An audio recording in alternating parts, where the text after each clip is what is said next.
Former US Vice President Joe Biden has now reportedly begun a fundraising campaign for a 2020 presidential election campaign run. It's already stirred concern, though, over whether he's ready to challenge Trump and champion the cause of the Democrats. Caleb Maupin's got the latest for you.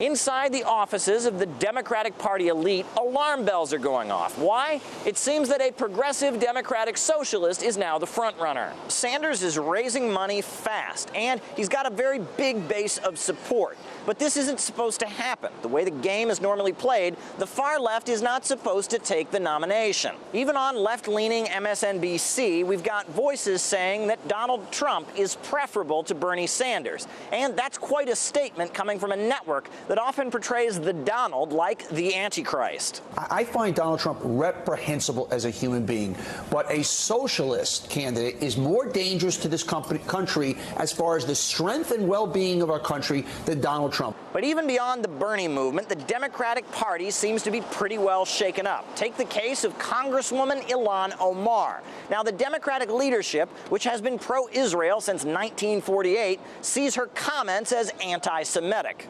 Congresswoman Omar's use of anti-Semitic tropes and prejudicial accusations about Israel's supporters is deeply offensive. We condemn these remarks, and we call upon Congresswoman Omar to immediately apologize for these hurtful comments. But Ilhan Omar keeps raising money. In fact, she's more popular than ever for a first-term congresswoman. Turns out that there's a lot more discontent with the Israel lobby than many were aware of.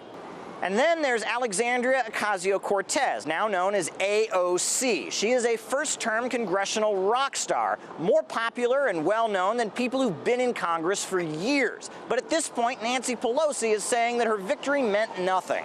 You have these wings, AOC and her group on one side. That's like 5 people. She even dismissed her New York City win as something that anyone or anything could do if labeled as a Democrat.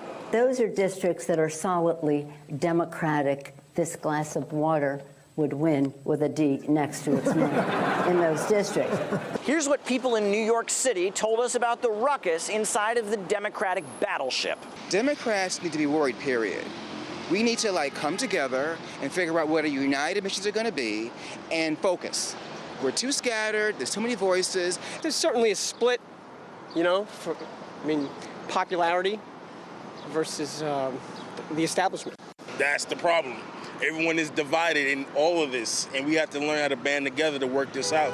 You have your socialist Democrats who are just believe, we should give everybody everything for free, and then Democrats who are a little more reasonable. Donald Trump swept the White House by bucking the Republican establishment and putting out a message far different than what the GOP has said in recent years. And it seems that now the Democratic Party is facing a similar subterranean shakeup. The Democratic presidential primary is lining up to be anything but predictable. Caleb Maupin, RT, New York. Yeah, former New York City Council candidate Marnie Halessa says the Democrats need to support the candidate they've already picked out. You really see this war going on in the Democratic Party between the progressives and the centrists. It's no secret the Democratic Party is the party of it's a corporatist party. It's the party of big donors. And you see them getting very, very nervous. Bernie really represents true change.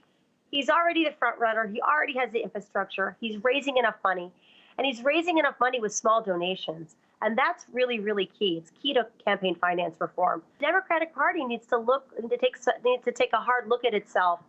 And, who are they? Are they going to be like the Republicans and basically be the party for wealthy people? They need to look at the landscape and basically, promise their own party and promise the world that if a candidate is up and running and is doing well and is being supported and is becoming the front runner, they need to support that particular candidate no matter what.